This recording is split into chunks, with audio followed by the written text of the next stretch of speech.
율법 또는 규례 가운데 7가지의 내용을 간단하게 정리해서 함께 말씀을 드리려고 합니다. 먼저 첫 번째는 이웃의 곡식과 과일을 취하게 되는 경우입니다. 지나가던 사람이라고 되어 있고 거기에 머물거나 그 지역 사람이 아니에요. 그랬다면 내 밭도 있고 내 포도원도 있을 텐데 굳이 다른 사람의 것을 배고프다고 취할 리는 없지요. 지나가던 사람입니다. 그러니까 이 여행객이거나 아니면 다른 지파의 사람이거나 지나가다가 너무 배가 고파서 과일을 따 먹는 것은 죄인으로 취급하지 말라는 거예요. 이 말씀을 묵상하면서 옛날 설이 하던 일이 생각이 났어요. 저희 때는 저는 이제 서울에서 주로 자라서 사실은 설이라고 하는 것이 익숙하지는 않지만 저희 외가 쪽이 저기 임진강 그쪽에 있어서 방학 때 이렇게 놀러 가거나 하면 멀었어요. 밭이 제 기억으로는 집 가까이 있는 게 아니라 좀 멀찍이 있어서 가다가 보면 뭐 수박도 보이고 참외도 보이고 그러거든요. 그러면 이렇게 너무 이렇게 굴러다니거나 막 이런 것들도 있어요. 뭐 괜찮은데 떨어진 것도 있고 그러면 그냥 쓱쓱 닦아서 먹곤 했거든요. 뭐 들어가서 막 따먹거나 그러진 않았습니다. 뭐 그럴 이유는 없는데 한 번 정도인가 이렇게 수박을 제가 가져온 적이 생각이 나요. 그래서 혼나긴 했는데 예전 같은 경우에 먹을 것이 부족했기 때문도 그렇지만 수박 뭐 큼직막한 건 아니더라도 조그만 거 하나 뭐 참외 하나 먹는다 그래서 막 몽둥이를 들고 쫓아오거나 그러진 않았던 것 같아요. 그렇다고 뭐 잘 먹어라 계속 따먹어라 그런 건 아니겠지만 그렇게 야박하지 않았던 것 같아요. 오늘 말씀에도 그가 정말 배가 고파서 과일을 따먹거나 또는 곡식을 이렇게 먹게 되면 그것은 배가 고파서 그런 거니까 주인이 그것을 너그럽게 이해하라고 말합니다. 대신 말씀드린 지나가는 사람이라고 했는데 그가 무언가를 꺼내서 담거나 과일을 담건 곡식을 담건 담거나 하는 일은 안 된다는 거예요. 그거는 배고파서 할 일은 아니라는 거죠. 그거는 도둑질에 해당되니까 지나가다가 배가 고파서 무언가를 먹는 거는 쌍방간에 허용은 해주지만 담는 거는 안 된다는 거예요. 예수님께서 제자들과 함께 지나가시다가 시장하신지라라고 해서 이삭을 좀 이렇게 비벼서 먹었어요. 먹기도 좀 불편한 음식이긴 하지만 근데 그것을 가지고 지금 문제를 삼았던 거죠. 그것을 먹었다는 게 문제가 아니라 안식일에 그것을 취했다는 게 문제예요. 근데 여기서도 문제가 뭐냐면 안식일에 따서 먹은 게 문제가 되지 않아요. 따서 먹은 게 아니라 그가 볼 때는 안식일에 일을 했다고 본 거예요. 그러니까 따서 담았다든지 조금 추수와 관련된 일을 했다라고 생각을 한 거예요. 그리고 나서는 왜 안식일에 일을 하느냐라고 추궁하게 되죠. 그냥 먹는 거라면 전혀 문제가 없어요. 안식일이라도 지나가다가 먹게 되면 그것은 서로 간에 문제로 삼지 않는 것으로 말씀합니다. 주인은 여행하는 사람이 필요한 만큼 먹을 수 있도록 배려를 하되 지나치게 많이 취하여 피해를 입히는 경우를 없게 하라고 말합니다. 이와 같은 배려는 우리가 앞에서부터 쭉 살펴본 것처럼 노예로 살았을 때, 애굽에서 노예로 살았을 때를 기억하라는 거예요. 물론 지금 애굽에 살았을 때라고 하는 대상자들은 애굽에 살지 않았어요. 애굽에 살았던 1세대는 거의 광야에서 죽었고 지금 2세대예요. 자녀들이라고요. 그러니까 자기들은 애굽에서 산 적이 없어요. 그러나 하나님께서는 애굽에서 살았던 그리고 광야에서 하나님이 함께 하셨던 모든 내용을 자녀들에게 가르치라고 명령하셨어요. 그러니까 부모된 입장에서 반드시 애굽에서 있었던 일, 광야 가운데 하나님이 우리를 징계하시거나 우리를 복주시거나 하는 모든 일들을 가르치라고 말씀해 주셨거든요. 그래서 당연히 자녀들이라면 광야에서 있었던, 그리고 애굽에서 있었던 일들을 충분히 부모로부터 배웠을 겁니다. 그때 받은 은혜, 하나님의 큰 은혜를 기억하고 베푸는 마음을 가지라는 거예요. 그러면 하나님이 채워주시겠다고 약속을 하십니다. 두 번째 우리가 나눌 내용은 이혼 또는 재혼의 문제입니다. 모세는 남편이 아내에게서, 전의 성경은 수치스러운 일이라고 번역했고 쉬운 성경은 결점이라고 번역했어요. 사실은 결점이 더 맞아요. 왜냐하면 수치스러운 일이라고 하는 이 수치라고 하는 단어가 성적인 문제에서 자주 나와요. 만약에 그랬다면 그냥 이혼으로 끝나지 않는다 그랬잖아요. 이혼 증서를 써서 이혼할 정도 그 이상이 돼야 돼요. 재판을, 소송을 걸거나 이 여인도 죽게 되는 결과가 생기니까 여기서는 수치스러운 일이 아니라 결점이라는 얘기예요. 이것이 이제 율법학자들, 신약시대로 넘어왔을 때 율법학자들이 이 법을, 이혼 증서를 써주라 라고 하는 것이 존재했어요. 근데 사실 이혼 증서를 써주라는 것은 그냥 이혼 증서만 써주면 얼마든지 결혼하고 이혼하고 해도 괜찮으냐? 사실 거기에 대한 언급도 없어요. 몇 번까지 이혼이 가능하냐? 몇 번까지 재혼은 괜찮으냐에 대한 설명도 아무것도 없어요. 근데 우리가 상식적으로 거의 시족사회잖아요. 지파별이니까 이 지파라고 하는 한정된 구역 안에서 이혼하고 재혼하고 이혼하고 재혼하는 것이 소문이 안 날 리가 없어요. 그러니까 그것도 수치와 명예에 해당되는 부분이기 때문에 이것이 사실은 굉장히 부끄러운 일이기 때문에 내 마음대로 이혼하고 다시 재혼하고 그렇게 쉽게 생각할 일은 분명히 아닙니다. 어쨌든 이혼 증서를 써주는 게 목적이에요. 그러니까 이혼이 사실은 중요한 게 아니라 이혼 증서를 써주도록 한 게 더 중요해요. 왜냐하면 남성 위주의 사회에서 여자들 난 싫어, 네 집으로 가 라고 해서 무언가의 결점을 잡아요. 무언가의 결점을 잡고 털어서 먼지 안 나오는 사람이 어디 있겠어요. 이 결점을 가지고 난 당신 싫어, 못 살겠어 라고 하면 거의 이혼에 가까운데, 그냥 그렇게 해버리고 나면 이 여인은 재혼할 수가 없어요. 그냥 남편으로부터 버림받은 상태로 끝난단 말이에요. 그러니까 남편과의 그냥 암묵적 이혼이고 이 여인은 재혼조차 할 수 없어요. 그리고 남편도 정상적인 이혼이 아닌 경우, 그러면 처벌두게 되는 경우가 생겨요. 그래서 일이 훨씬 더 복잡해지니까 여자들을 돕기 위해서, 다시금 여자들이 새로운 삶을 살게 해주기 위해서 이혼 증서를 써주라는 거지, 이혼 증서만 써주면 된다 이런 의미는 아니다는 겁니다. 그래서 이혼 증서를 써주고 이제 남남이 되었어요. 문제는 여기서 끝나지 않고 이 여인이 다른 남자와 결혼을 했어요. 두 번째죠. 재혼을 했는데 이 재혼한 남자가 죽거나 또 이 남자로부터 이혼 증서를 받았어요. 사실 이 내용이 우리가 요한복음에서 사마리아 여인, 예수님께서 사마리아로 가셨을 때 우물가에서 낮에, 뜨거운 낮에 우물가에서 물을 깃던 여인, 아마 수가성이라고 하죠. 그 아마 생각나실 거예요. 지금도 내 남편이 아니다 라고 예수님이 말씀하셨고 여인이 깜짝 놀랐어요. 자신의 사생활을 어떻게 아느냐고. 그래서 점점 그 호칭이 바뀌죠.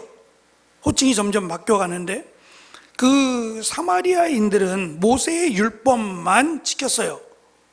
다른 건 뭐 크게 중요하지 않고 모세의 율법만 지키다 보니까 이 율법을 굉장히 중요하게 여겼는데 4번까지인가에 재혼이 되고 5번째는 재혼이 안 돼요.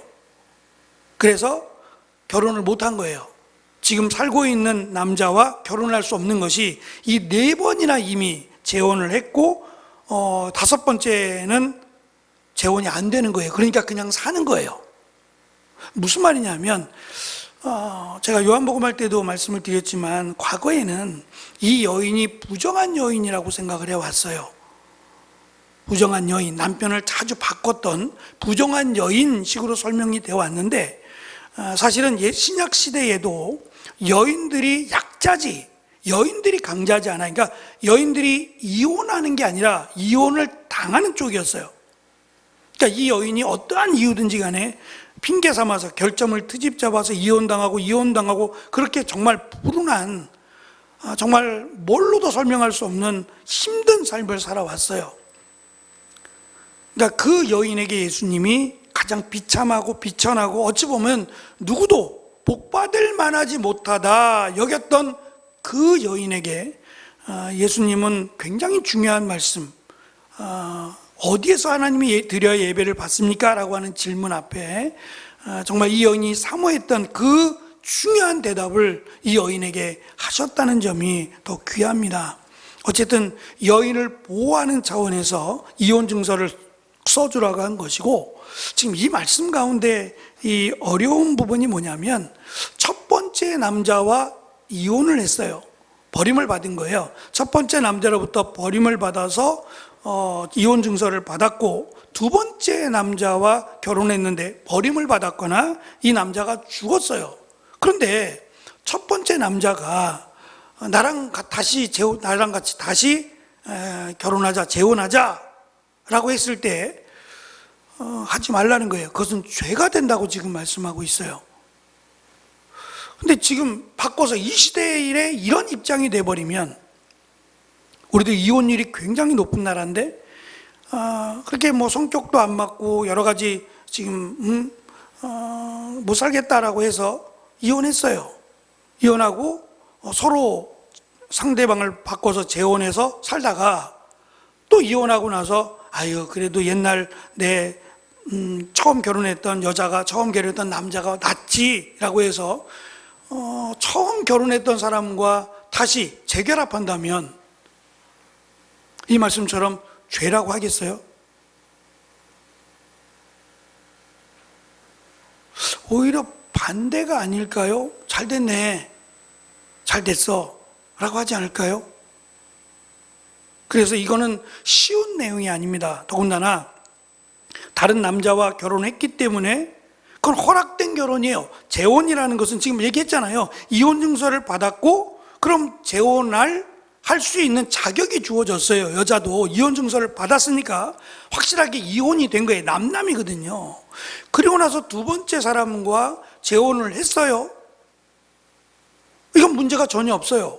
그리고 이것도 어떠한 문제였는지 모르지만 두 가지 중에 하나, 남자로부터 또 버림을 받았든지 아니면 남자가 죽었든지, 그런 경우는 자연스럽게 또 이혼 증서를 받든 남자가 죽었든 간에 그건 자연스럽게 이혼이 성립이 되니까 세 번째 다른 남자와 결혼해도 전혀 이것은 죄가 되지 않습니다. 그런데 왜 첫 번째 남편이었던 사람과 결혼하는 것은 죄라고 하느냐 이거예요. 이것은 죄를 지었기 때문에 죄가 아니라 죄를 지을 여지가 많기 때문에 막은 거예요.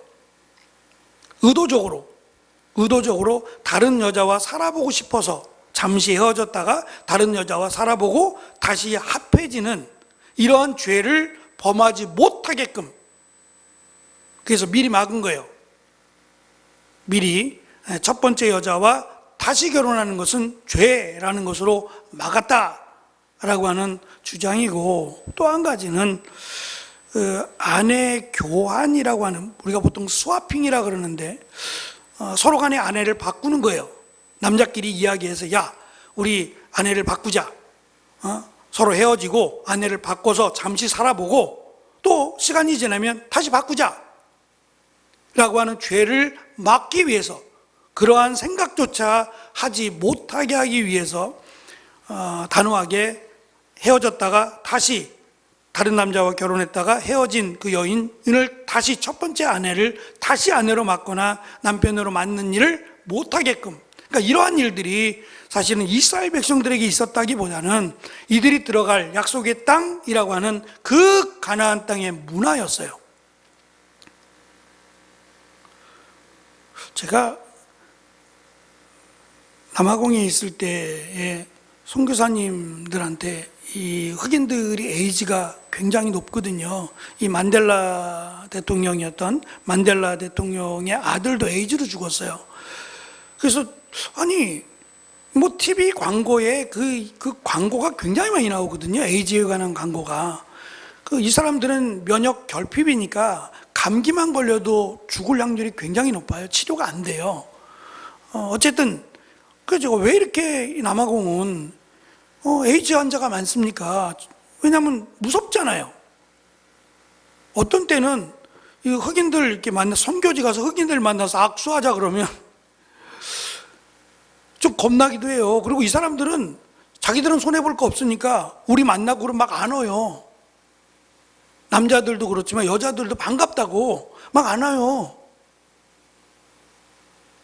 근데 뭐 그들도 그런 생각 했겠냐마는 저 사람이 에이즈 환자면 어떻게 해요? 워낙 많으니까. 그래서 왜 이렇게 많습니까? 라고 물었더니 그들은 이제 복음을 전하면 예수 믿으세요? 그러면 다 알아요. 다 압니다. 예수님이 누군지 뭐 듣는 게 워낙 많아서 선교사님들도 워낙 많이 나가 계시기 때문에 들은 게 많아요. 지식으로는 빠삭해요. 그래서 압니다. 그래서 뭐 그렇게 얘기해요. 조금 이야기하면 듣는 척 하다가 그러니까 이렇게 먹을 걸 주거나 돈을 달라 그래요. 그러니까 당신들이 말하는 그 사랑을 나에게 베풀라고 해가지고 돈을 요구해요. 오히려 이용을 당합니다. 그 사람들한테. 그러니까 안다는 것과 믿는다는 것은 분명한 차이가 있는 것 같아요. 알긴 아는데 믿지 않아요. 근데 그들의 그 토속 신앙이라고 할 수 있는 이 토속 신앙이 뭐냐면 누구든지 자기에게 이 두 가지 문제인데 하나는 누구든지 자기에게 잠자리를 요구하면 거역할 수 없는 거예요. 그게 그들의 토속 신앙이에요. 그러니까 그러다 보니까 애 아빠가 누군지를 몰라요. 그 두 번째인데 거기는 아이를 낳으면 나라에서 아이를 키울 수 있는 양육비를 줘요. 그러니까 그 양육비를 받고자 아이를 낳아요. 아무것도 없으니까 그 얼마 되지 않는 양육비 때문에 자식을 낳아요. 그래야 얼마라도 받게 되니까 고정적으로 얼마라도 수입이 되니까 자식을 낳는 이유가 자기의 수익을 위해서 자식을 낳아요. 그러니까 누구의 자식이냐가 중요하지 않아요. 그러니까 그렇게 사실은 에이즈가 많은 거예요. 지금 이 약속의 땅이라고 불려지지만 사실 들어가 보면 젖과 꿀이 흐르는 땅, 하나님이 주신 약속의 땅은 맞아요. 근데 그 약속의 땅을 거룩한 땅으로 바꿔야 돼요. 단순히 젖과 꿀이 흐르기만 하지 그 땅은 악의 소굴과 마찬가지예요. 그래서 하나님이 그들에게 거룩한 백성이 되길 원하고 그 땅을 거룩한 땅으로 바꾸기를 원하시는 거예요. 그들에게 물들거나 그들의 문화를 받아들이지 못하도록 했던 이유가 여기에 있어요. 우리에게도 예수님께서 너희는 빛이라 너희는 소금이라 말씀하셨어요. 그러면 빛이란 얘기는 어두움에 가서도 빛을 비춰야 된다는 얘기잖아요. 내 빛이 환하면 환할수록 어두움은 물러가게 된다는 의미 아니에요?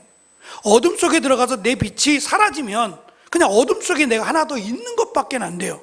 근데 빛인데 어둠 가운데 들어가서 이 어둠을 몰아내는 빛의 역할을 하라고 우리를 부르셨다라는 것을 기억을 해야 돼요. 그러니까 우리의 빛이 밝아야 어두움이 사라질 수 있다라고 하는, 마치 약속의 땅에 들어가며 들어가기만 하면 끝나는 게 아니라 이제 들어가서 거룩한 백성, 거룩한 땅으로 세워야 될 것을 말씀하면서 이렇게 말씀하셨다는 거예요. 그들의 문화라고 하는 아내를 교환하고 뭐 다른 여자와 살아보고 하는 이러한 일들은 결단코 해서는 안 된다라고 하는 것을 말씀하십니다. 세 번째는 새신랑과 군복무인데 이건 앞에서도 말씀을 드렸던 거예요. 약혼자 또는 결혼을 했다면 그 1년 동안은 전쟁에 참가시키지 말라라고 했는데 그 이유가 뭐냐면 여자 때문이에요. 약혼을 했다는 얘기는 결혼을 아직 안 했다는 얘기인데 죽어버리면 이 여인은 결혼한 것이 돼요. 약혼이라고 하는 것이 혼인하고 똑같아요. 다만 떨어져 있을 뿐이지 똑같은 효력이 있기 때문에 약혼을 했는데 전쟁에 나가 죽어버리면 이 여인은 그냥 바로 살아보지도 못하고 결혼한 여자가 되어버리고 말아요. 그래서 남자를 위해서 그러는 게 아니라 여자를 위해서 전쟁에 내보내지 말라고 이야기를 합니다. 네 번째는 채무와 생계에 대한 말씀인데, 앞에서 빚진 자를 얘기할 때 이자를 받지 말라 그랬죠. 특히 이제 다른 기업 사업을 하거나 이런 사람들에게는 이자를 받아도 같은 민족끼리 또는 연약한 사람들에게서는 이자를 받지 말라고 말씀했어요. 조금 더 구체적으로 지금 설명을 하는데, 빚을 낼 때 맷돌이나 맷돌 윗짝을 담보로 하지 말라는 거예요. 얼마나 없으면 이걸 하겠냐 말이에요. 얼마나 없으면 이 맷돌을 담보로 잡을까? 이거를 담보로 잡으면 얼마나 주겠어요? 당장 먹을 것도 없어서 맷돌을 담보로 잡는 거예요. 그러면 맷돌을 담보로 잡을 정도라면 맷돌을 담보로 받지 말라는 거예요. 그냥 빌려주라는 거예요. 담보를 받은 것으로 해서 그냥 빌려줘라 라고 하는 말씀이고, 두 번째는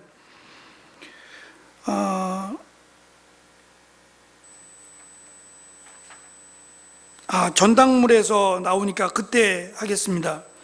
어쨌든 가장 필요하고 필수적인 것들을 담보로 잡지 말라라고 하는 내용이에요. 좀 떨어져 있어서 다섯 번째는 유괴, 우리 쉬운 성경은 유괴라고 되어 있어요. 유괴라는 것은 사람을 납치하는 거죠. 사람을 납치하여 노예로 삼거나 다른 사람에게 파는 일이 발각되면 그 사람은 사형에 처하라고, 죽이라고 아주 강하게 이야기합니다. 그러니까 죽인 게 아니에요. 사형은 죽였을 때 사형인데 죽이지 않았어도 이 사람을 팔았으면 사형이에요. 사실 이 법대로 가자면 요셉을 팔았잖아요, 형들이. 그럼 요셉의 형들은 다 죽어야 되는 거예요. 지금 이 율법을 반영하자면, 물론 지난 이야기니까 그렇긴 한데, 그만큼 이 사람을 팔았다라고 하는 것은 이게 하나님의 말씀이니까 하나님이 굉장히 싫어하시는 말씀이다, 사형에 해당되는 말씀이다 라는 것을 기억해야 됩니다. 출애굽기 21장 16절에도 등장하는데요, 사람을 유괴한 사람은 그 사람을 팔았건 데리고 있건 죽이라고 말씀하고 있습니다. 여섯 번째는 악성 피부병이라고 되어 있는데, 우리 성경 잠깐 보시면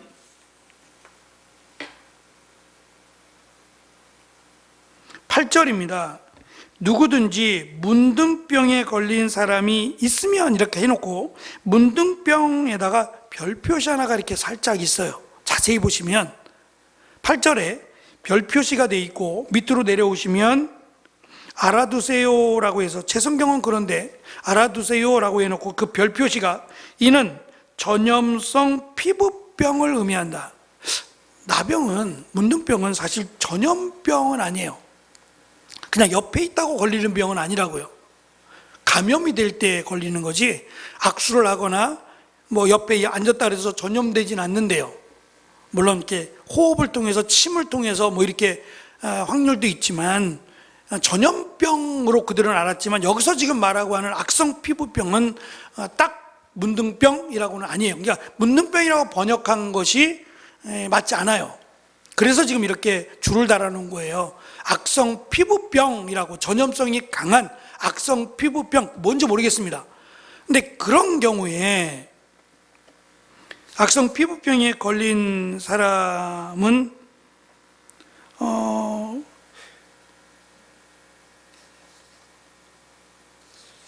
설명을 하면서 지금 이 내용이 이상한 게 뭐냐면, 조심하시오. 악성 피부병에 걸린 사람을 죽이라는 말이 없어요. 첫째가 이상한 게 그거예요. 악성 피부병에 걸렸는데 그를 죽이거나 그러라는 말씀이 없어요. 그러니까 그것을 알았으면 조심하라는 얘기. 그래서 이들을 격리하게 되죠. 가족으로부터, 사회로부터 격리해서 그들은 따로 살게 했습니다. 그렇게까지만 하라는 것이고, 중요한 거는, 또 이상한 것은 미리암 얘기를 해요. 갑자기 미리암은 악성 피부병에 걸린 게 아니에요. 분명히 문둥병에 걸렸어요. 이마에서 꽃이 피고 문둥병에 걸렸어요. 이것과 지금 악성 피부병은 같지 않아요. 단어가 다른 단어예요. 미리암이 걸렸던 문둥병과 지금 악성 피부병이라고 되어 있는 이 문둥병으로 번역을 했지만 단어가 달라요. 그런데 왜 미리암 얘기를 꺼낼까? 미리암과 아론이 이 모세의 권위에 도전함으로 하나님이 심판하셨던 심판의 징계에 해당되는 벌이었어요. 이걸 왜 이야기할까? 여기서 갑자기 문둥병의 이야기가 아닌데 왜 갑자기 이것을 할까? 문둥병뿐만 아니라 심지어는 이 피부병과 관련된 일들, 이것이 마치 하나님의 심판인 것처럼 지금 말씀하시고 그것으로부터 조심하라라고 하는 것이 하나님이 모세를 통해서 지금 미리암과 아론을 심판하셨던 내용과 무관하지 않다는 거예요. 그러니까 너희들이 들어가서 모세를 무시하잖아요. 모세를 무시한 것뿐만 아니라 이제 여호수아도 무시하거든요. 그러니까 그런 부분에 있어서 사실 이들은 하나님이 시키는 대로 하는 사람들일 뿐이에요. 모세가 내가 하겠습니다라고 하지 않았잖아요. 내가 너를 보낸다 라고 하시면서 모세를 하나님이 사용하신 거거든요. 여호수아도 마찬가지죠. 선지자라고 하는 직분 자체가 혈통으로 이어받는 게 아니다 보니 하나님이 세우신 거예요. 여호수아를 모세의 후계자로, 모세도 결정하지 못했으니까 하나님이 세우신 겁니다. 그러니 그가 어떻든지 간에 그가 부족하고 너희들이 볼 때는 형편없다라고 여길지라도 모세와 미리암, 그들에게 있었던 내용으로 지금 말씀하시면서 경고하셨다라고 보면 됩니다. 마지막 7번째, 앞에서 말씀드린 맷돌을 담보로 잡으면 담보로 받지 말라는 거죠. 당장 오늘 저녁부터 음식을 해 먹어야 되는데 이게 없으면 물론 뭐 다르게라도 먹을 수 있고 옆집에서 빌려다가 먹을 수 있겠지만 맷돌은 당장 매일같이 사용되는 생활 필수품인데 이거는 담보로 받지 마라. 받아봤자 얼마나 받겠어요, 담보로. 그래서 그냥 빌려주라고 말씀합니다. 전당물 맡기는 거죠. 이걸 맡기고 돈을 빌릴 때에 한 가지 빌려주지 말아야 될 것이 있는데, 먼저 채권자가 채무자, 돈을 빌려준 사람의 집에 들어가서 내가 빌려준 것, 예를 들면 50만 원을 빌려줬어요. 근데 50만 원을 갚을 만하지 못해요. 못 갚게 생겼어요. 그러면 우리가 흔히 말하는 딱지 붙이죠. 팔지 못하도록. 그렇게 하지 말라는 거예요. 그 집에 들어가지 말라는 거예요. 최소한의 사생활을 보장해 주라. 자녀들도 있고 가족들도 있으니까 들어가서 무언가를 꺼내오거나 하는 일은 결코 하지 마라. 그러면 지금 당장 주지 못하면, 받지 못하면 기다리란 얘기고, 또 그가 들어가서 무언가 지불할 만한 것이 있으면 들고 나오게 하라는 거예요. 절대로 내가 들어가서 무언가를 들고 나오지 말라라고 말씀합니다. 이것이 사실은 지금 당장 이들에게 주어진 말씀이 아니에요. 이스라엘 백성들이 젖과 꿀이 흐르는 땅, 약속의 땅에 들어가서 얼마만큼 지켰는지는 몰라요. 근데 제대로 지켰겠냐고요. 사사시대를 보면 자기 소견에 오른 대로라는 얘기는 하나님의 말씀 규범을 지키지 않았다는 얘기가 되거든요. 그러니까 지금 우리가 나누고 있지만 이 말씀들을 그들이 지켰는가에 대해서는 답을 내릴 수 없어요. 그러나 하나님께서 주신 말씀이니까 우리가 내용을 살펴보고 있는 겁니다. 두 번째에 해당되는 건데, 아까 맷돌을 담보로 잡지 말라라는 것과 연관되어서 겉옷을 맡기게 되면, 겉옷이라는 게 이제 겉에 걸치는 거예요. 걸치는 것, 우리처럼 뭐 이렇게 좀 비싸고 이런 게 아니라 그냥 추위를 견디기 위해서, 해가 떨어지면 춥거든요. 그 추위를 견디기 위해서, 또 집이 없는 사람들은 밖에 나가서 자야 되는 경우도 있을 때 이불로 쓰는 겁니다. 이불로 쓰고 그냥 필요한 대로 이모저모로 쓰는 겁니다. 근데 그 겉옷은 담보로 잡지 말라라고 하는 것이고, 담보로 잡았을 경우 해 질 때가 되면 그가 못 갚았어요. 와서 제가 빌린 돈을 못 갚았습니다. 죄송합니다. 라고 하면 겉옷은 그냥 돌려주라는 거예요. 그러면 그가 그 돈을 내일 갚든지 할 텐데 성경은 그렇게 말해요. 이거 안 받아도 되면 그냥 주라고요. 안 받아도 괜찮으면 그냥 주라고. 왜냐하면 주는 자가 복되다는 거예요. 이걸 이용하면 안 돼요. 그럼 사기꾼이 되는 거고, 이용하면 절대 안 되고, 내가 저 사람이 힘들다, 어렵다, 부족하다라는 걸 느끼게 되면 그것을 도와주라고 말씀해요. 그러면 하나님이 그것을 도와주겠다는 거예요. 이 말씀을 보니까 우리가 잘 아는 룻기에서 보아스가 같은 흉년이었을 거예요. 나오미가 흉년이었을 때, 엘리멜렉 가정이 흉년이었을 때 거기만 흉년이겠어요? 똑같은 베들레헴에 살았으니까 보아스도 흉년이었을 거예요. 근데 정도가 차이가 있겠죠. 정도의 차이가 있겠지만 다 어려웠을 텐데 보아스가 룻에게만 이렇게 호의를 베풀고 도와주었겠는가 싶은 거예요. 굉장히 많이 남았거든요. 떠난 지 10년 정도 됐으면 40년이 남았어요. 그럼 40년에 해당되는 금액은 차감이 된다고 했을 때에도 너무 많아요, 금액이. 근데 그것을 내가 빌려줄게 라고 말하지 않는 거예요. 나중에 갚으라고 말하지 않고 갚아줘요. 그런데 성경은 그 내용 속에서 우리에게 가르쳐 주는 것이 이렇게 주니까 하나님이 채워줬지, 이렇게 주니까 하나님이 보아스를 복 주셨지라고 하는 것을 암시적으로 우리에게 가르쳐 준다는 거예요. 그러니까 뭐 의무적으로 하라는 얘기는 아닙니다. 그러니까 이왕이면 받는 것보다 주는 자가 복되다라고 하신 말씀을 기억하고, 그렇게 하면 하나님이 그 손에 복을 더하겠다라는 말씀으로, 그래서 없는 자들이 살아갈 기회를 우리가 주어야 한다라는 점을 강조하시고, 말씀드린 약자들을 위해서, 누구의 도움도 받을 수 없는 그런 약자들을 위해서 지금 이 율법들이, 하나님이 주신 규범 율법들이 주어졌다라는 점도 우리가 기억하면 좋을 것 같습니다. 기도하겠습니다.